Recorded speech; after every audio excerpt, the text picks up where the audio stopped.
Buongiorno a tutti, ringrazio il Presidente, ringrazio gli organizzatori del convegno per l'invito e anche per l'impegno che mi sono assunto di introdurre il tema. Introdurre il tema,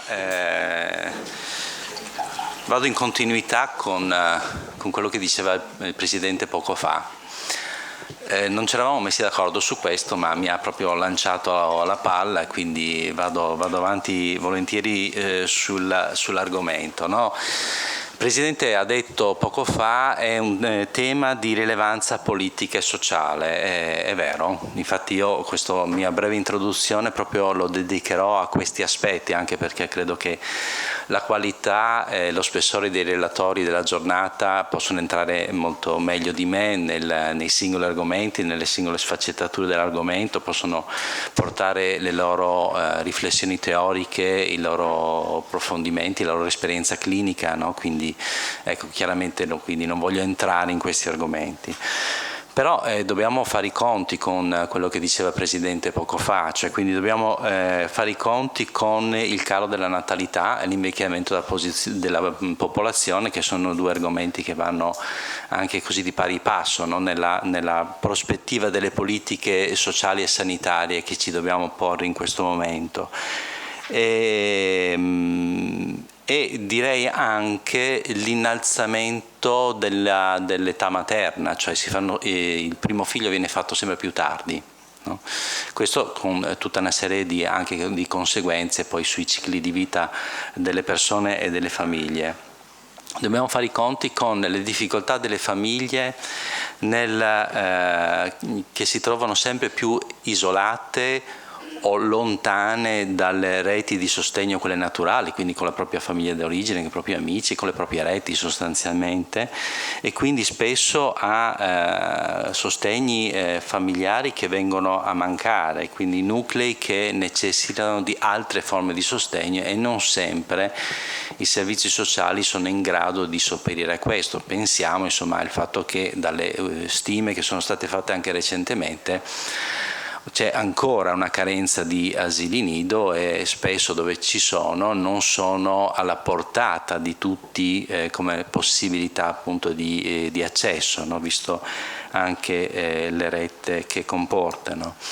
Si accennava prima a un ricorso sempre più frequente alla procreazione medicamente assistita, con tutta una serie di problematiche, non entro in merito io in questo momento, ma c'è tutta una serie di problematiche che portano con sé, che comporta anche problematiche di ordine psicologico per le coppie, per la donna e per la coppia, che hanno ovviamente anche questo ricadute poi nei cicli di vita successivi.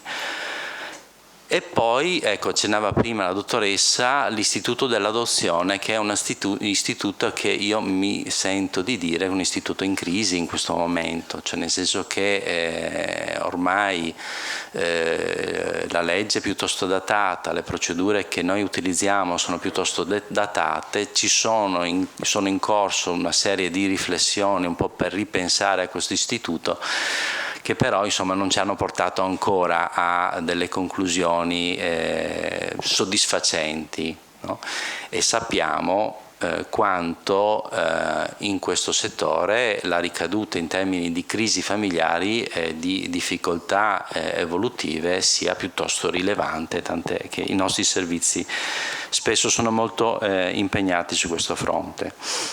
Quindi viviamo una fase obiettivamente, qui condivido col Presidente, è una fase obiettivamente molto complessa che richiede una visione sulle politiche sociali e sanitarie abbastanza diffusa.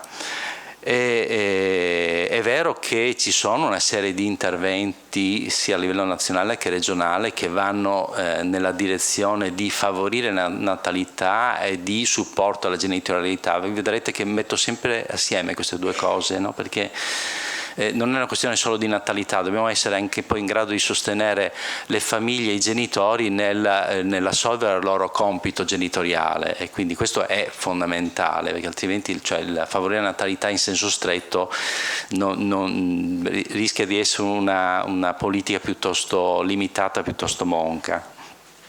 Allora, qui io mi inserisco a questo punto mi riporto su quello che dovrebbe essere per i servizi sanitari e sociosanitari un po' una linea guida di questo momento, in questo momento, ma ritengo che anche chi proviene dal settore privato debba farvi riferimento, è che il piano sociosanitario regionale.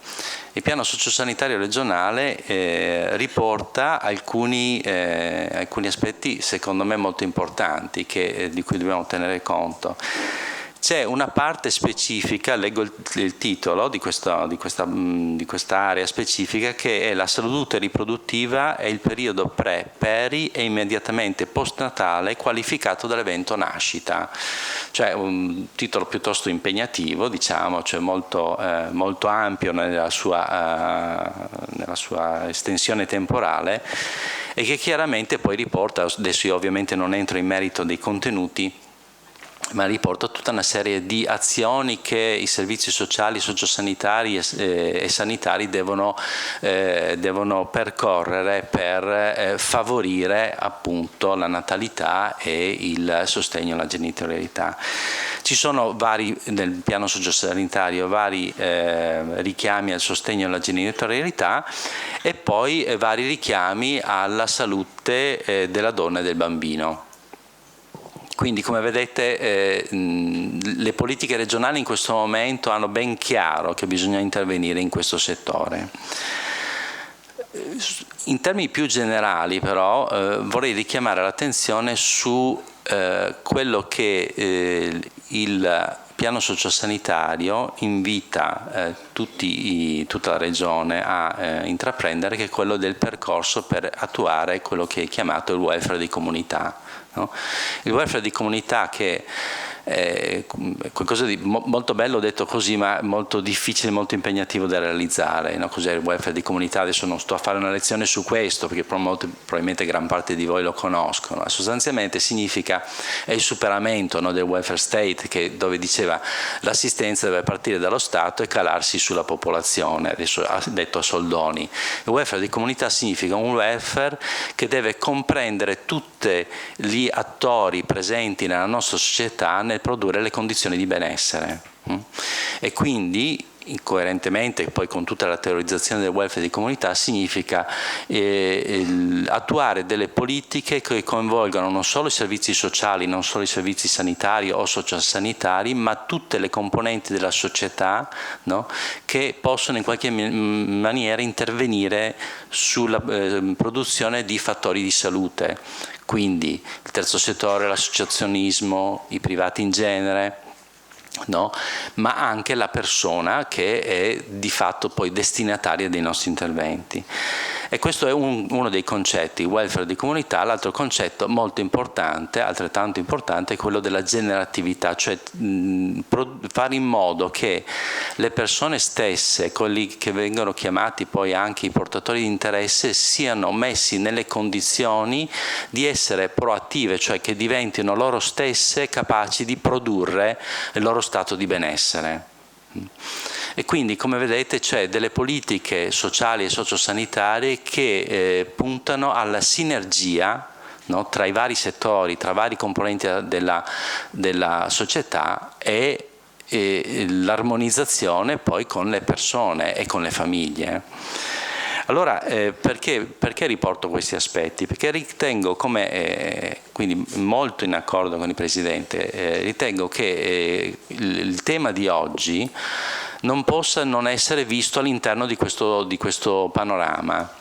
Cioè il tema di oggi deve essere pensato, secondo me, proprio nella prospettiva sì della riflessione assolutamente necessaria sul piano più teorico, un confronto anche di esperienze cliniche, non so se ci saranno, no? Perché questo poi deve riportarci comunque poi a un'operatività che deve inserirsi in questo contesto di servizi o comunque di un welfare che si sviluppa in questo senso. Altrimenti le riflessioni teoriche, il confronto degli aspetti clinici rischiano di essere un momento bello, interessante, ma di pura accademia, che credo che in questo momento io credo che forse un po' sono influenzato dal ruolo che svolgo in questo momento, ma insomma penso che non possiamo concederci così momenti di sola riflessione che finiscono lì. D'altra parte è stato lo stesso Presidente prima che ha invitato proprio a far tesoro delle riflessioni di oggi per poi riportarlo nella propria pratica professionale, e su questo io mi trovo perfettamente d'accordo. Ecco, richiamo poi anche un altro aspetto più di programmazione generale, che nel mese di aprile sono uscite le nuove linee guida dei consultori, scusate, le nuove linee guida dei piani di zona, poi io parlerò dei consultori familiari, che riprendono un po' i contenuti che dicevo prima rispetto al welfare di comunità, no? Che definiscono una serie di aree strategiche, e tra queste aree c'è sicuramente l'aspetto anche del sostegno alla maternità. L'area famiglia, cosiddetta famiglia, no? È un'area importante dove saranno ripensate a livello di singoli distretti, no? Quelli che sono gli interventi e le politiche a favore della famiglia, e quindi anche della natalità, del sostegno alla famiglia. Sostegno alla famiglia che però è un argomento definito trasversale, perché ovviamente interessa anche le altre aree di intervento. Pensiamo all'area anziani, all'area disabilità, all'area di dipendenza. Quando parliamo di famiglia, no, parliamo anche di tutti questi aspetti. Una società che vuole influire positivamente sulla natalità deve essere in grado di fare delle politiche dove si tiene conto di tutto ciò. Cioè, una famiglia che ha una difficoltà nell'accudimento di anziani chiaramente può essere poco stimolata, magari desiderosa, ma poco stimolata a fare altri figli, no? E quindi banalmente, per fare un esempio, per far capire quanto è importante questa trasversalità. Volevo poi citare un altro elemento che però farà parte, mentre quelli di cui parlavo poco fa sono, diciamo, presenti e attuali. C'è un altro aspetto che verrà svelato nei prossimi mesi, che è un lavoro che ho non so se l'onere o l'onore di coordinare, che è il lavoro di revisione delle linee guida dei consultori familiari della Regione del Veneto. C'è un gruppo di lavoro che ha fatto un lavoro molto, molto approfondito, proprio di sviluppo, più che di revisione, di sviluppo delle linee guida del 2010.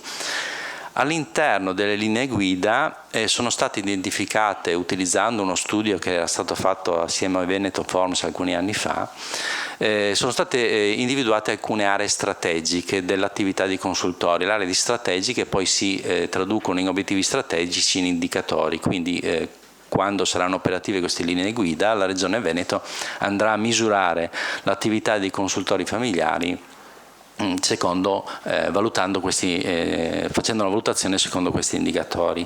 Ne parlavo prima con la dottoressa Barbano, cioè fin dal 1975 c'è legge istitutiva dei consultori familiari, il consultore familiare è il servizio in assoluto che si occupa di questi temi. No?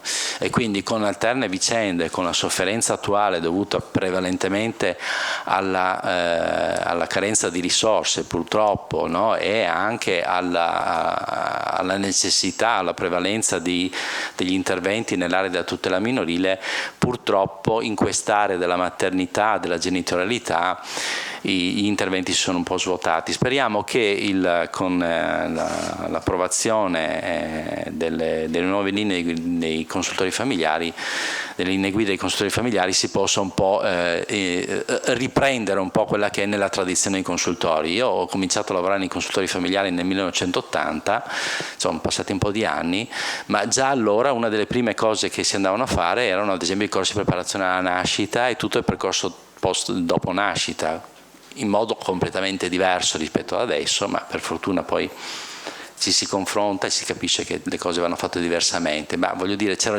un'attenzione già allora, il legislatore sia nazionale che regionale nel 77 avevano ben presente la necessità di lavorare su questi argomenti.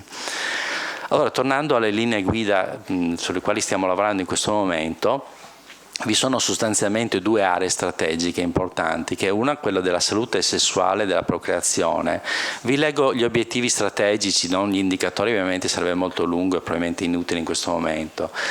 Contribuire, tra gli obiettivi strategici, a contribuire a promuovere comportamenti appropriati per la salute in ambito della sessualità, della procreazione e dell'affettività.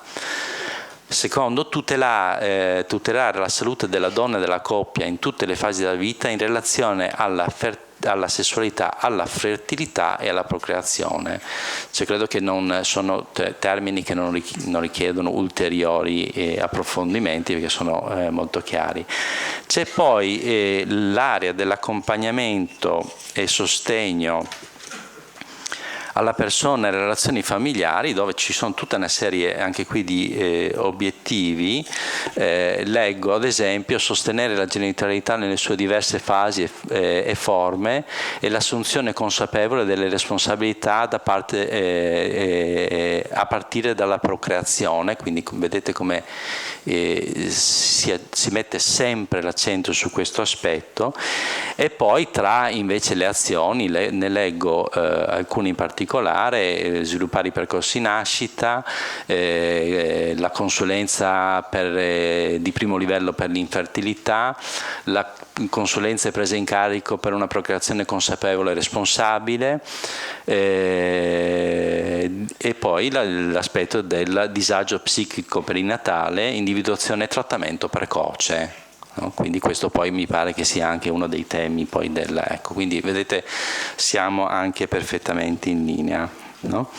Quindi sappiamo come nei consultori familiari negli anni sono sviluppati molti interventi che sono poi quelli del sostegno all'allattamento materno, i percorsi nascita, le attività di massaggio al bambino, l'individuazione precoce della depressione materna, in molti territori, compresi nelle ULSS 2 di Treviso, sono previste le visite a domicilio delle ostetriche nel periodo dopo la nascita, proprio per individuare precocemente le situazioni di disagio. Quindi c'è un'attenzione sicuramente, forse un po' così non messa a sistema, non messa proprio in ordine, però l'attenzione c'è. C'è poi l'attenzione, e ne accennava nel suo messaggio l'assessore Lanzarin, anche a livello regionale, no? Ci sono i progetti di sostegno alla natalità che sono finanziati dalla Regione Veneto, che purtroppo hanno, ma questo è tipico dei finanziamenti a progetto, no? Che non hanno il carattere della continuità, no? Che spesso sono discontinui, però ecco, diciamo, comunque è un'attenzione particolare che merita di essere citata. Io vorrei portare poi l'attenzione su altri aspetti, no? Come mi sono trovato ultimamente a rapportarmi con persone che lamentavano, ad esempio, uno scarso sostegno da parte dei servizi dopo la rivelazione, dopo la nascita di una condizione di disabilità del proprio figlio, no? Quindi rivelazione alla nascita di una condizione appunto di questo tipo. Ecco, allora credo che dobbiamo migliorarci sotto questo aspetto, cioè la salute di quella famiglia e di quel bambino, che avrà poi nel suo sviluppo probabilmente sempre bisogni di diverso tipo, dipende anche dalla gravità, no?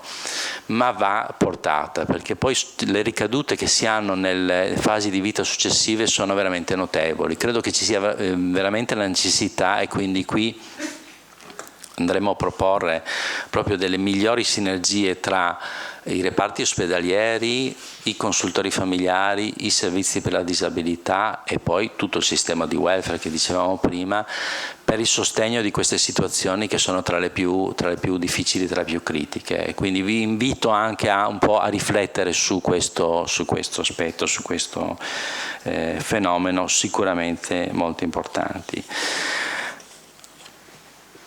Due parole sul convegno di oggi. Dicevo anche prima, il programma ampio, articolato, completo, e quindi si presta veramente per chi voglia lavorare in questo settore a prendere degli spunti proprio per poter intervenire in maniera adeguata.